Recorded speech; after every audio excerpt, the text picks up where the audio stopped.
मुक्ति नहीं है। आगे चल करके सुंदर 28 प्रकार के जो नरक हैं, जीव जैसा कर्म करता है वैसे उसको नरकों में शुद्ध किया जाता है। अब हम नरकों के विषय में अगर रोज पाठ करें ना नरकों का, तो फिर गारंटी हमारी है कि कभी पाप करोगे।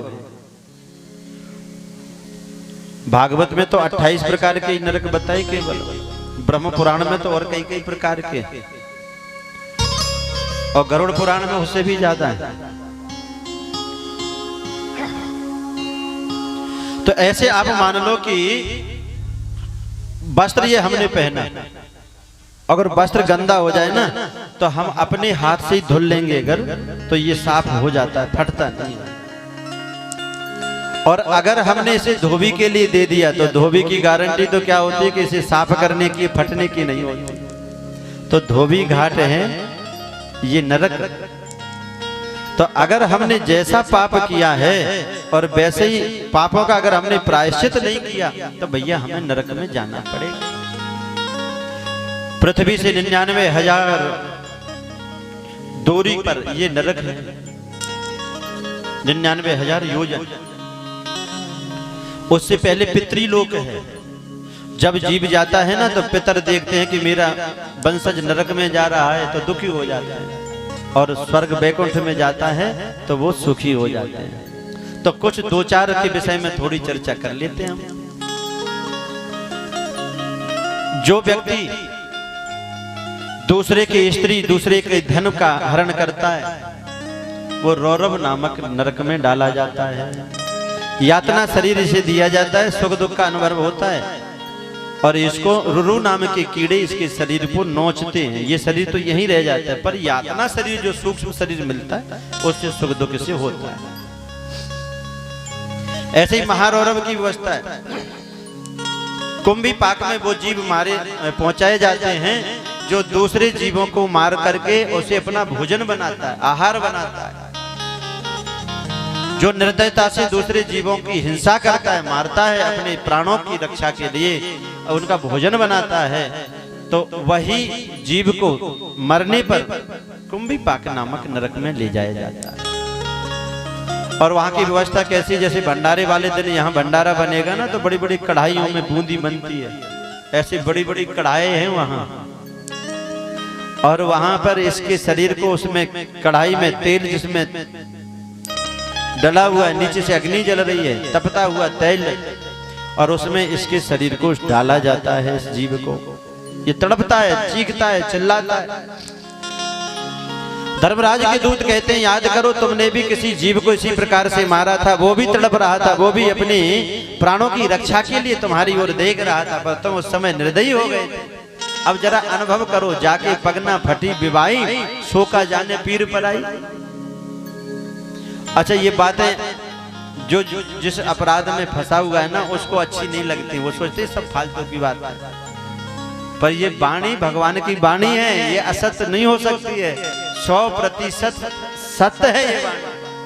और ये व्यवहार, ये व्यवस्था परमात्मा की है, क्योंकि जन्म ना तो जीव दे सकता है और ना ही मृत्यु जीव दे सकता है। जन्मना मरना ये परमात्मा के हाथ में, वही बनाता है तरह तरह के मॉडल, और वही जब तक उसकी इच्छा होती है जब तक चलाता है, और उसकी जब इच्छा नहीं होती है तो 1 मिनट में गोविंदाय नमो नमः कर देता है।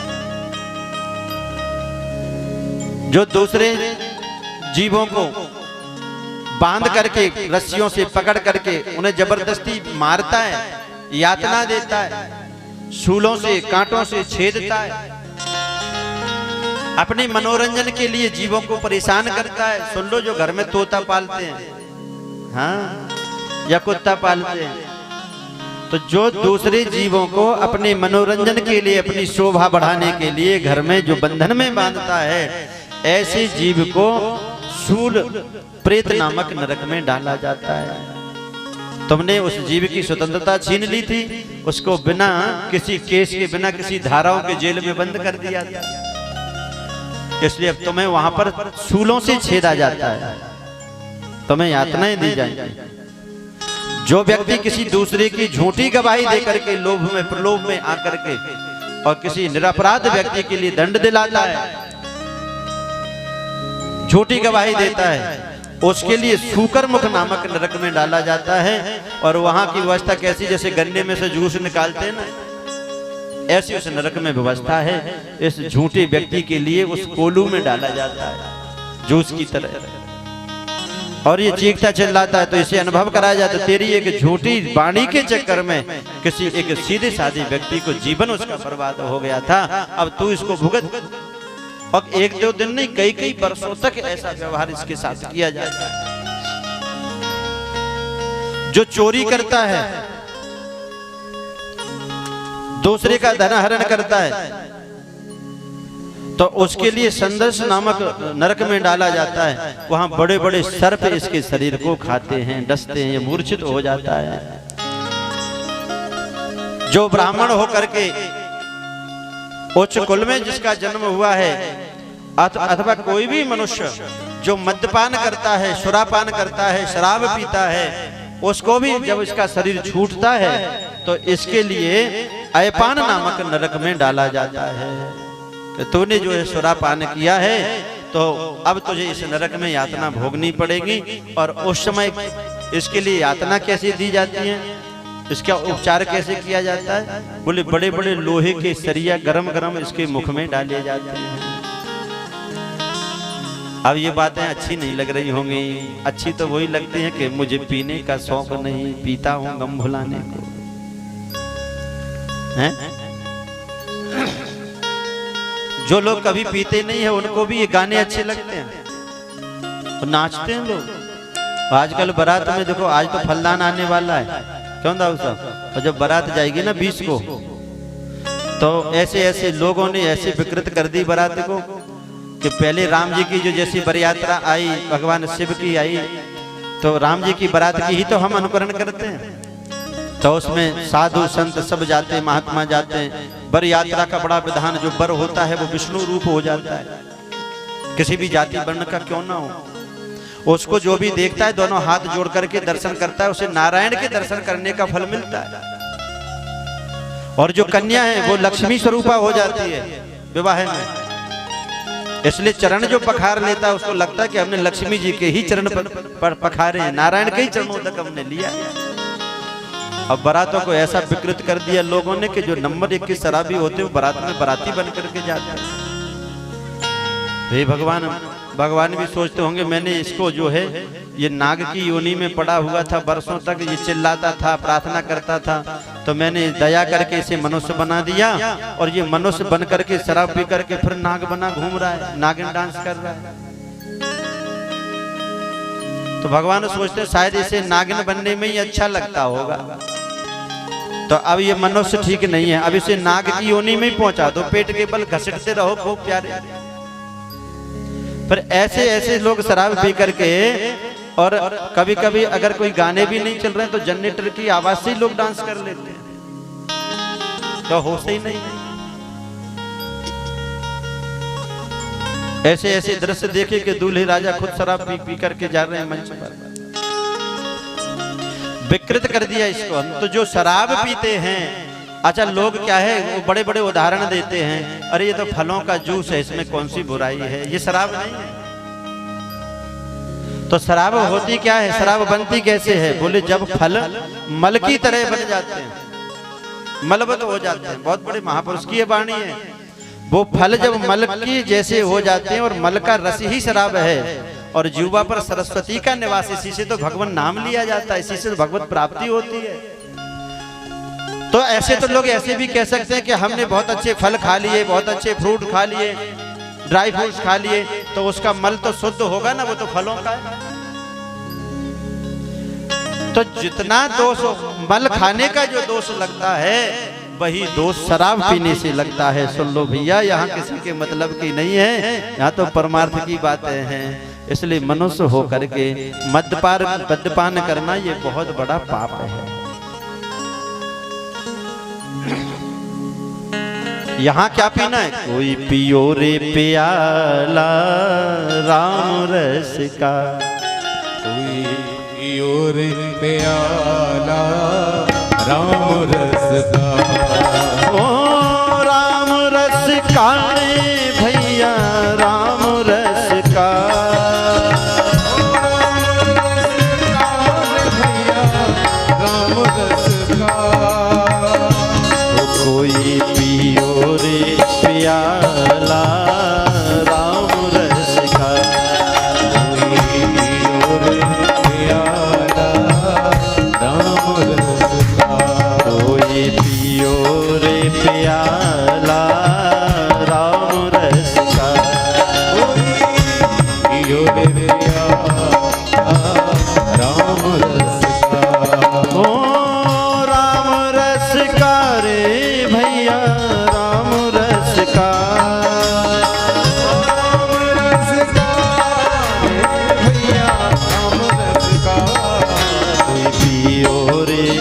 प्याला राम रस का।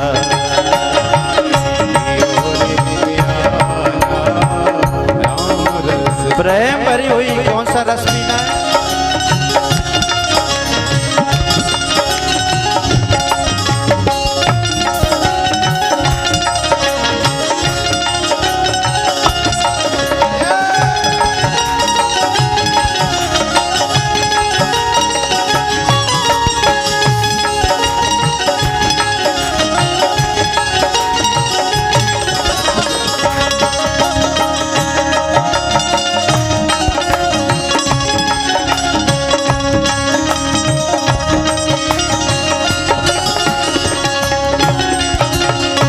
मंगल भवन अमंगल हारी, मंगल भवन अमंगल हारी। नाम प्रभु का है सुखकारी, नाम प्रभु का है सुखकारी।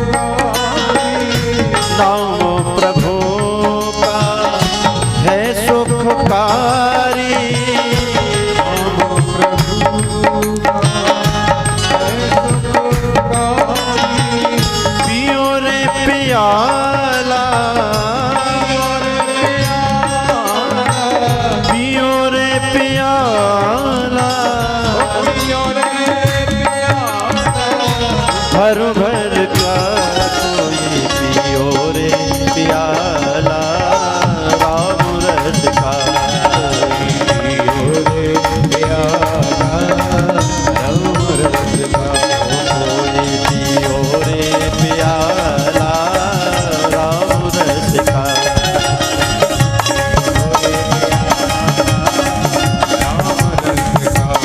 ओ राम रस का रे भैया राम रस का।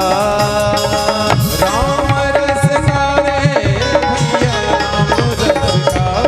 ओ राम रस का रे भैया श्याम रस का।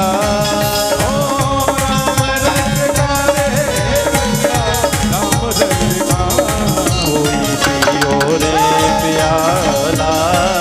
राम रस का।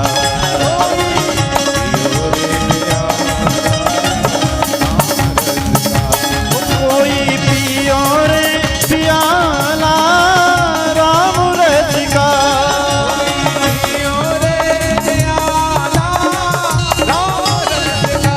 ओ भैया राम रस का। कोई पियो रे प्याला राम रस का।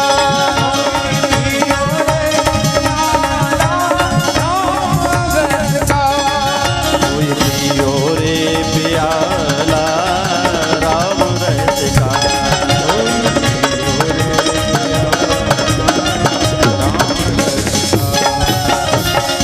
बोलो अयोध्यानाथ की।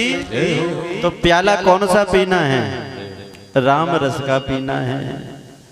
देखो जाम पर जाम पीने से क्या फायदा, रात को भी सुबह को उतर जाएगी। और कृष्ण नाम की जाम पी ले तो बंदे तेरी पूरी उम्र नशे में गुजर जाएगी। एक ऐसा नशा है भगवान का, वो नशा करते हो तो कहां गिरते हो। हाँ नशा दोनों ही बुरा है, दोनों नशे जो है वो गिराते हैं। लेकिन बुरा कौन है? वो नशा करोगे तो वो गिरोगे तो नालियों में गिरोगे। ज्यादा से ज्यादा पत्नी पकड़ के घसीट करके अंदर कर देगी, बच्चे अंदर कर देंगे। तो वो नशा जब गिराएगा तो नालियां होंगी गिरने का स्थान। और भगवान के नाम का रस पियोगे जब नशा चढ़ेगा, और जब गिरोगे तो गिरने के लिए नालियां नहीं होंगी, गिरने के लिए भगवान के चरण होंगे। और चरणों में जाकर के साष्टांग गिर जाओगे। बस यही अंतर है। गिरता जो वहां मर जाता वहीं, और गिरता जो यहाँ तर जाता यहीं। यहाँ 9 रस है रस एक वहाँ, यहाँ संतों की वाणी है पानी वहाँ। गिरता जो वहां मर जाता वहीं, गिरता जो यहाँ तर जाता है। बस यही एक अंतर, यही विशेषता है कि उस रस को पियोगे तो आप मौत की घाट धीरे धीरे पहुंच जाओगे। और यहाँ गिरो, अगर यहाँ गिरना हो गया ना तो यहाँ तो फिर उद्धार होना निश्चित है। तो जो शराब पीते हैं, मद्यपान करते हैं, वो ऐपान नामक नरक में जाते हैं। उनके मुख में सरिया गरम गरम डाला जाता है।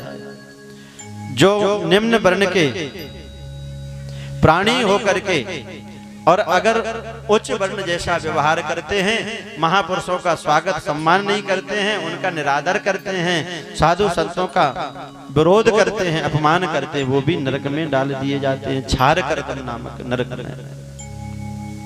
जीवन में श्री सुखदेव भगवान कह रहे हैं राजा परीक्षित से कई कई प्रसंगों को उनको प्रणाम करके, क्योंकि अब हमें चलना है भगवान वामन की तरफ। अन्य प्रसंगों को हम प्रणाम करें, खूब पूजा करो, खूब तप करो, खूब जप करो, लेकिन कभी किसी का अनादर ना। मंदिर में जब हम जाएं, पूजा सेवा करें, पूजा सेवा के बाद जो जल चढ़ाते हैं ना, पैरों में नहीं आए, फूल माला पैरों में नहीं आए। प्रसाद मिले तो प्रसाद को प्रणाम करके रख लो, उसका अनादर नहीं करो। और ये अनादर हुआ। विष्णु पुराण में बड़ी सुंदर चर्चा आती है। एक बार दुर्वासा ऋषि भगवान श्री हरि का दर्शन करने के लिए बैकुंठ में गए।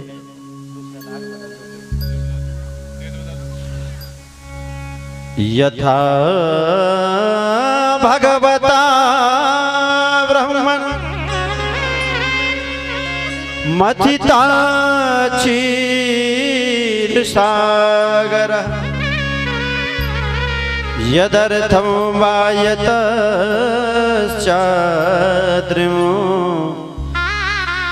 दधाराम्बोचरात्मना। ये बड़ा सुंदर प्रसंग है, जरा बड़े गौर से हम सुने। दुर्वासा ऋषि जैसे भगवान श्री हरि का दर्शन करने के लिए गए। महापुरुषों का जो दर्शन करते हैं उनको लगता है हम कुछ दे दे। भगवान का दर्शन करने जाओ, गुरुजनों का दर्शन करने जाओ तो खाली हाथ नहीं जाना चाहिए। यहाँ से खाली हाथ जाना नहीं है और वहां से खाली हाथ लौटना नहीं है। यहाँ कुछ भेंट देना है और वहां से प्रसाद लेना है, यहाँ से आशीर्वाद लेना है। तो प्रणाम किया और प्रणाम कर करके अपनी जो प्रसादी माला है भगवान श्री हरि की, वो दुर्वासा जी के गले में डाला और वो प्रसादी को लेकर के दुर्वासा जी माला को आ रहे थे। मार्ग में इंद्र मिले, इंद्र ने प्रणाम किया तो ऋषि ने वही प्रसादी माला इंद्र के गले में डाला। अब इंद्र ने क्या किया, उसी प्रसादी माला को अपने ऐरावत हाथी के गले में पहना दी। उसने सूंड से पकड़ के नीचे चरणों में कुचल। अब बिल्कुल शांति से अब मन लगेगा, माताओं को देख रहे हैं कि प्रसादी आ गई। हाँ, अभी तक तो केवल पानी मिल रहा था। हाँ, जहाँ स्वागत सम्मान नहीं हो तो काय के सब। और आज तो ये फलदान का श्री गणेश हो गया, अब ये फलदान हो रहा है शाम को। तो प्रसादी का अपमान हो गया तो इंद्र को अपना पूरा राज, पूरा सुख, पूरा शरीर नष्ट होना पड़ा, खो दिया। देवता सब दर दर भटकने लगे। यदा दुर्वासा शापात् सेन्द्रालोकाश्रयो नृपा निस्त्रीकाश्चाभवस्तत्र सूर्यादया क्रिया। सब कुछ अब दर दर भटकने लगे देवता, क्योंकि सब पूरा राज श्री जो है सब दानवों ने छीन लिया। अब तो सभी देवता भटकते भटकते ब्रह्मा जी के पास पहुंच गए। ब्रह्मा जी को साथ लेकर के बैकुंठ में पहुंचे हैं। बैकुंठ वासी भगवान श्री हरि की खूब स्तुति की और भगवान श्री हरि से कहने लगे, प्रभु अब हमारा राज छिन गया, हमसे जो अपराध हुआ है